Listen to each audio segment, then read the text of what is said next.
A partially declassified CIA report released by the Obama administration describes the early implementation of the agency's interrogation program in 2002 and 2003 as ad hoc and poorly supervised, leading to the use of, quote, unauthorized, improvised, inhumane, and undocumented techniques. Interrogators lifted one detainee off the floor by his arms while they were bound behind his back with a belt. Another interrogator used a stiff brush to clean a detainee, scrubbing so roughly that his legs were raw with abrasions. And another squeezed the detainee's neck at his carotid artery until he began to pass out.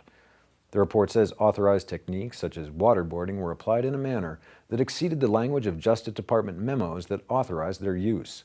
Interrogators, quote, continuously applied large volumes of water, explaining afterwards that they needed to make the experience, quote, more poignant and convincing. Last week, Attorney General Eric Holder appointed a prosecutor, John Durham, to investigate allegations of detainee abuse by the CIA.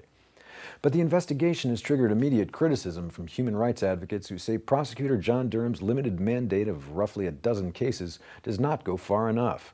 Groups such as Amnesty International, the ACLU, the Center for Constitutional Rights, and Human Rights First are frustrated that the investigation will only focus on a few operatives, rather than the high-level officials who designed and authorized the torture policies.